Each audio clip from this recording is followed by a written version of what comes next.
Reel वाले संत हैं, जहां कैमरा देखते हैं आपकी भक्ति जाग जाती है।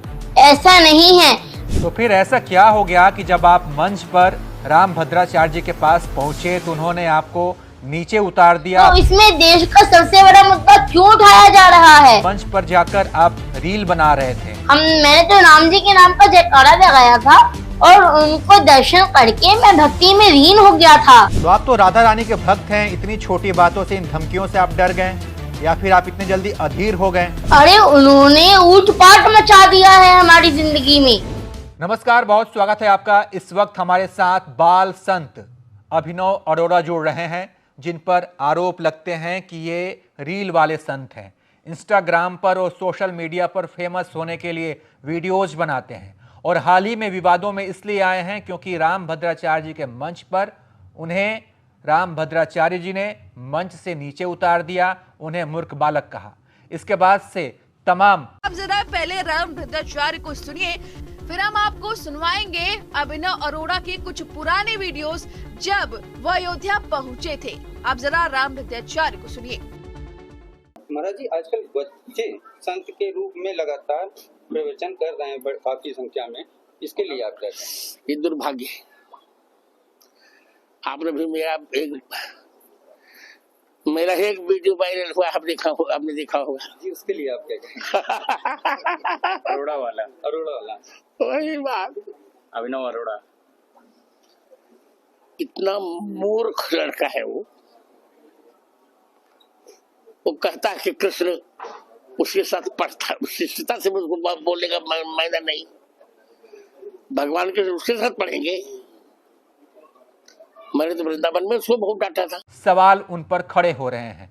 कई लोग उनके पुराने वीडियोज को भी साझा कर रहे हैं और कह रहे हैं कि ये रियल नहीं, रील वाले संत हैं। तो अभिनव अरोड़ा इस समय हमारे साथ जुड़े हैं। आइए उनसे तमाम सवाल पूछते हैं और जानते हैं कि इन आरोपों पर क्या है उनका जवाब। अभिनव जी, बहुत स्वागत है आपका। राधे राधे। कैसे हैं आप? सब राधा रानी कृपा। अभिनव जी, एक बात बताइए, आप अपने आप को बाल संत बताते हैं तो नहीं, मैं बाल संत नहीं बताता।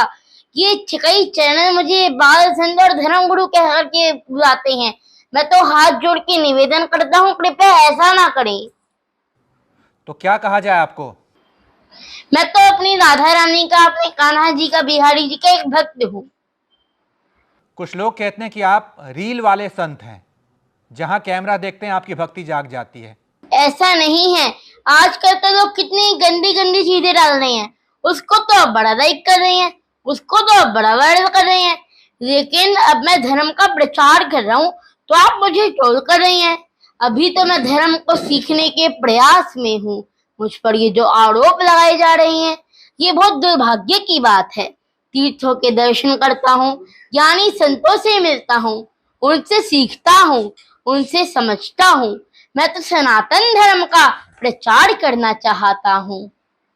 तो फिर ऐसा क्या हो गया कि जब आप मंच पर राम भद्राचार्य जी के पास पहुंचे तो उन्होंने आपको नीचे उतार दिया, मूर्ख बालक तक कहा? अरे आखिर ऐसा 8-9 क्यों कहा? साल के बालक से गलती तो हो ही सकती है ना। मुझे नहीं लगता ऐसा कोई बालक होगा जिसको उसके माता पिता ने, उसके गुरु ने डांटा नहीं होगा। तो अगर राम भद्राचार्य महाराज जी ने मुझे डांट भी दिया तो इसमें देश का सबसे बड़ा मुद्दा क्यों उठाया जा रहा है? ठीक है, ये बताइए आपको किस बात के लिए डांटा? कि आपको अपनी गलती समझ आई? क्या गलती की आपने? किस गलती के लिए आपको ये डांट पड़ी? जी, मैं मंच पर गया था इंद्रेश महाराज जी के यहाँ, श्री राम भद्राचार्य महाराज जी की कथा थी, तो मैं आगे चला गया था। तब मुझे मंच की गरिमा नहीं पता थी कि यहाँ पर शांत रहना है, तो मैंने राम जी के नाम का जयकारा लगा दिया था। तो उससे राम भद्राचार्य महाराज जी ने मुझे नीचे जाने को कहा दिया। अगर उन्होंने मुझे डांट भी दिया तो इसमें क्यों देश का सबसे बड़ा मुद्दा उठाया जा रहा है? और ये किसी ने नहीं डाला कि जगत गुरु राम भद्राचार्य जी ने उसके बाद अभिनव अरोड़ा को अपने रूम में भी बुलाया था और आशीर्वाद भी दिया था, लेकिन ये देश का सबसे बड़ा मुद्दा उठा दिया। कुछ लोग तो ये कह रहे हैं कि मंच पर जाकर आप रील बना रहे थे और इससे जो है गुरुजी को गुस्सा आ गया और नाराज हो गए। नहीं, हम रील नहीं बना रहे थे। मैंने तो राम जी के नाम का जयकारा लगाया था और उनको दर्शन करके मैं भक्ति में लीन हो गया था। राम भद्राचार्य महाराज जी तो हमारे लिए भगवान के समान है, वो तो संत शिरोमणि है।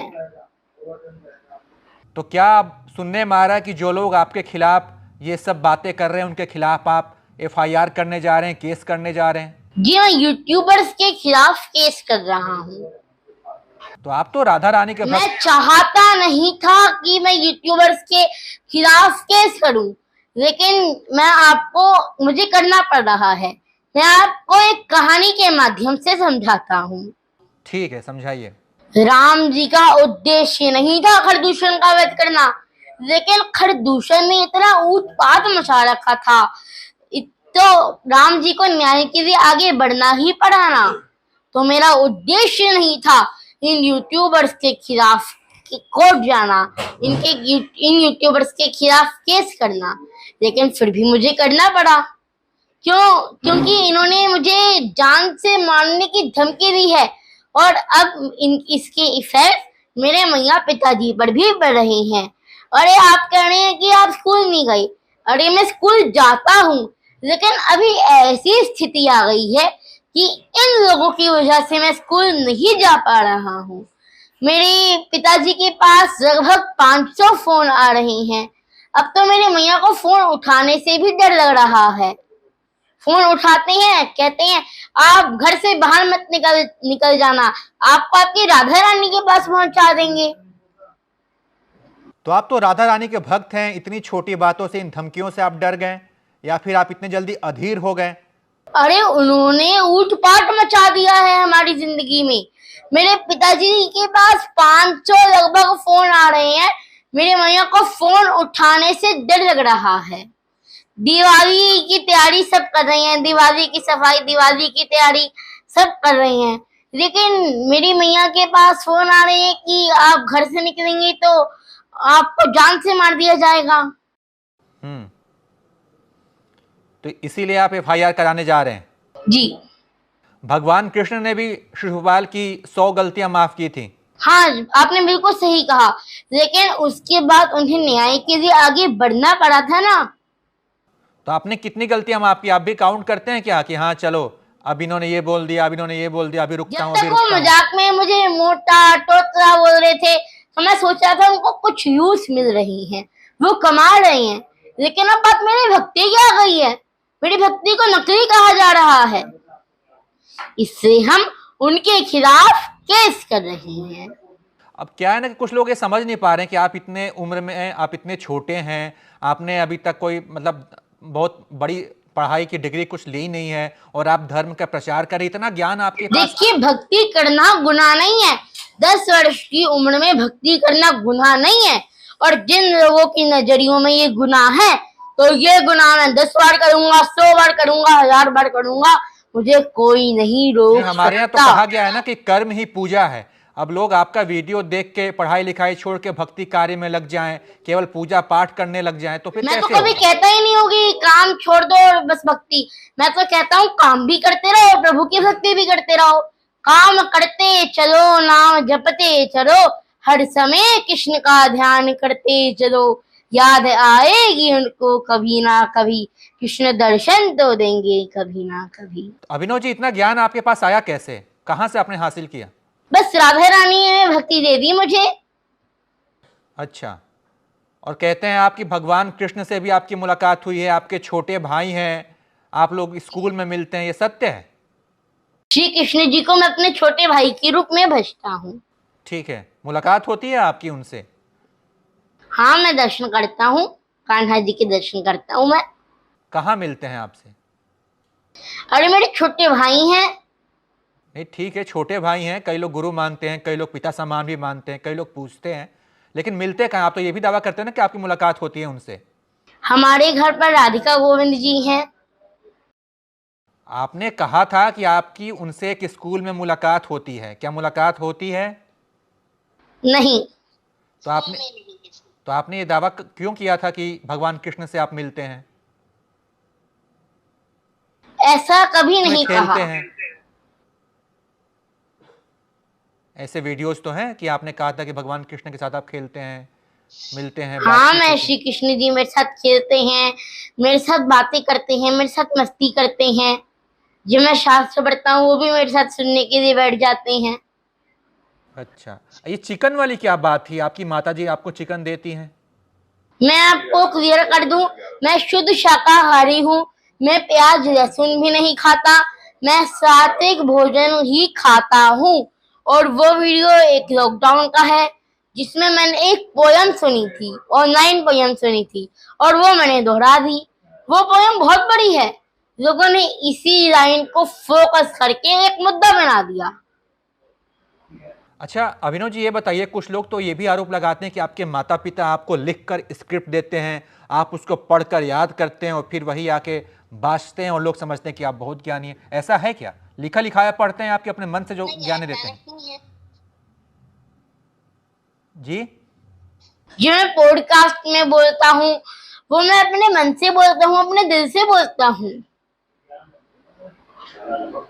तो ये कोई स्क्रिप्टेड नहीं होता है, सब आपको पता है? जी, देखिए जैसे भी मुझे 15 तक के टेबल आते हैं, वो अगर मुझे 19 का कोई पूछेगा टेबल, मैं अपने बड़ों से सीखूंगा ना। तो हर बच्चा अपने मैया अपने पिताजी से सीखता है, तो मुझे नहीं लगता कि उनसे कुछ पूछना अपराध है। लेकिन जो मैं पॉडकास्ट वगैरह में बोलता हूँ वो मैं अपने मन से बोलता हूँ, अपने दिल से बोलता हूँ। राधा रानी के भगवान कृष्ण के आप भक्त हैं। 3 छोटे छोटे सवाल मैं पूछता हूं, देखता हूं कि आपको इसका जवाब पता है कि नहीं। भगवान कृष्ण के पास जो सुदर्शन चक्र था वो उन्हें किसने दिया था? भगवान श्री कृष्ण के पास जो सुदर्शन चक्र था वो उन्हें दिया था। किसने? कहां से मिला था?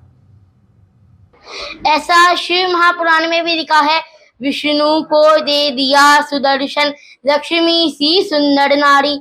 ऐसा शिव महापुराण में वर्णन आता है कि विष्णु को दे दिया चक्र सुदर्शन, नहीं, लक्ष्मी भगवान सी सुंदर कृष्ण को नारी। ये किसने दिया था सुदर्शन चक्र, ये बताइए।